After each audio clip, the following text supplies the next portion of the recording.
Good morning बच्चों। हम व्याकरण में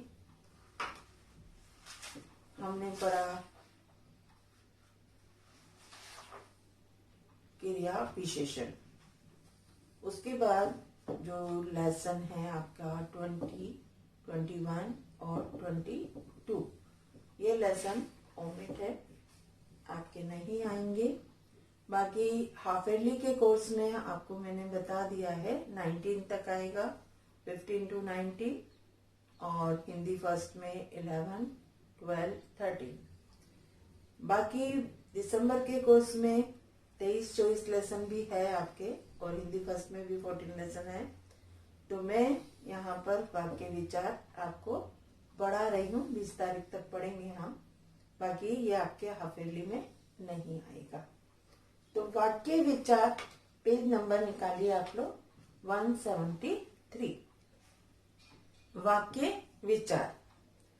ताजमहल आगरा है, बच्चे को काटकर सेब खिलाओ, देखो क्या क्यों कहां। ये कुछ सार्थक शब्द हैं, पर इनसे कोई अर्थ स्पष्ट नहीं होता। अर्थात ताजमहल आगरा है, बच्चे को काटकर सेब खिलाओ, यानी ये शब्द अपनी जगह पर नहीं है वाक्य में, तो कोई विचार स्पष्ट नहीं हो रहा, यानी अलग जगह पर है शब्द, इसलिए इन्हें वाक्य नहीं कहा जा सकता।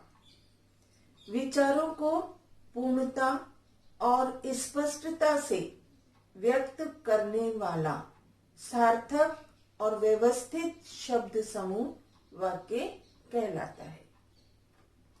आप ये पढ़ चुके हैं कि जब एक या एक से अधिक वर्ण किसी अर्थ को प्रकट करते हैं तो शब्द कहलाते हैं। जब शब्द वाक्य में प्रयुक्त होते हैं तो पद कहलाते हैं, और जब एक से अधिक पद किसी निश्चित विचार या भाव को प्रकट करते हैं तो वाक्य कहलाते हैं। तो एक सार्थक वाक्य में निम्नलिखित 6 तत्वों का होना आवश्यक होता है। कितने तत्वों का? 6 तत्वों का। तो पहला होता है उसमें सार्थकता, दूसरा योग्यता, तीसरा निकटता, चौथा आकांक्षा, पांचवा पदक्रम, और छठा अनुवृत्ति।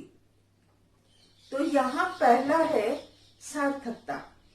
वाक्य में प्राय सार्थक शब्दों का प्रयोग होता है, पर कभी कभी अर्थ को व्यंजित करने के लिए निरर्थक शब्दों का भी प्रयोग किया जाता है। जैसे पढ़ाई सड़ाई छोड़ो, घूमने चलते हैं, बहुत भूख लगी है, रोटी सोटी लाओ भाई। तो वाक्य में हम सार्थक शब्दों के साथ साथ निरर्थक शब्दों का भी प्रयोग करते हैं। दूसरा है योग्यता। वाक्य में प्रयुक्त शब्दों में संदर्भानुसार अर्थ प्रकट करने की योग्यता होनी चाहिए। जैसे लड़का पैर से स्कूल जाता है, इसमें पैर से शब्द का प्रयोग संदर्भ के अनुसार नहीं है। सही वाक्य होगा लड़का पैदल स्कूल जाता है। समझ में आ रहा है सबको? आगे है निकटता। निकटता वाक्य के पदों में समीपता होनी चाहिए, यानी पास पास होना चाहिए।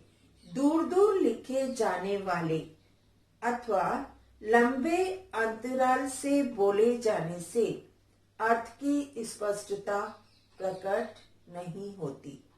जैसे जाने भी दो मुझे यारो। अलग अलग अंतराल में बोले जाने वाले शब्दों से किसी स्पष्ट अर्थ को समझना मुश्किल है, अतः लिखने में निकटता रखनी चाहिए। जाने भी दो यार। आगे है आकांक्षा। वाक्य अपने आप में पूर्ण अर्थ देने वाला होना चाहिए। जैसे चिड़िया है, पानी दो। इन वाक्यों में अर्थ को स्पष्टता देने के लिए कुछ अन्य शब्दों की क्या है, जरूरत लगती है। जैसे पेड़ पर चिड़िया है, पौधों को पानी दो। तब जाके वाक्य क्या हो रहा है, पूरा होगा। अब है पद क्रम। प्रत्येक पद को उचित स्थान पर प्रयोग में लाने पर ही अर्थ स्पष्ट होता है। वाक्य में पद क्रम का महत्वपूर्ण स्थान है। यदि इसका ध्यान न रखा जाए तो अर्थ का अनर्थ हो जाता है। जैसे खरगोश को काटकर गाजर खिलाओ। कर्ता, क्रिया और कर्म। जबकि क्रम इस प्रकार होना चाहिए, खरगोश को गाजर काटकर खिलाओ। जैसे पहले कर्ता, क्रिया, कर्म। ठीक है। पद क्रम के लिए कुछ ध्यान देने योग्य बातें। क्रिया का प्रयोग कर्ता के बाद होता है। जैसे राम पढ़ता है।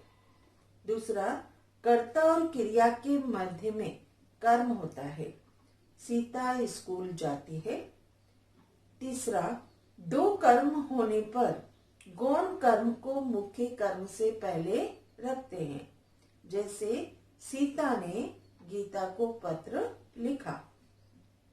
फोर्थ, परसर्ग अर्थात विभक्ति का प्रयोग संज्ञा, सर्वनाम, विशेषण अथवा क्रिया के बाद किया जाता है।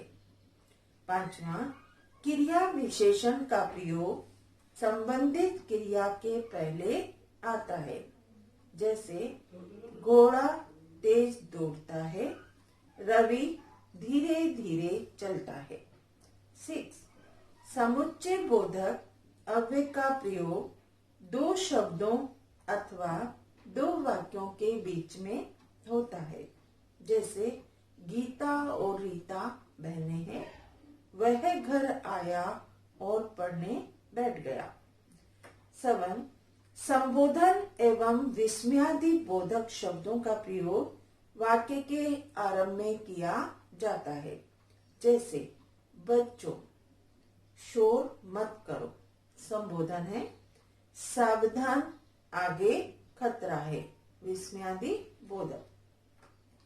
अब है अनिवति। अनिवति का अर्थ है वाक्य में प्रयुक्त पदों को लिंग, वचन, कारक आदि के अनुसार रखना। अर्थात वाक्य में सभी पदों का मेल।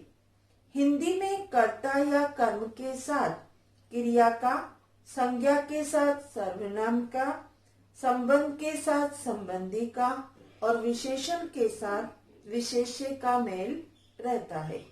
जैसे रमा जा रही है, रमेश जा रहा है।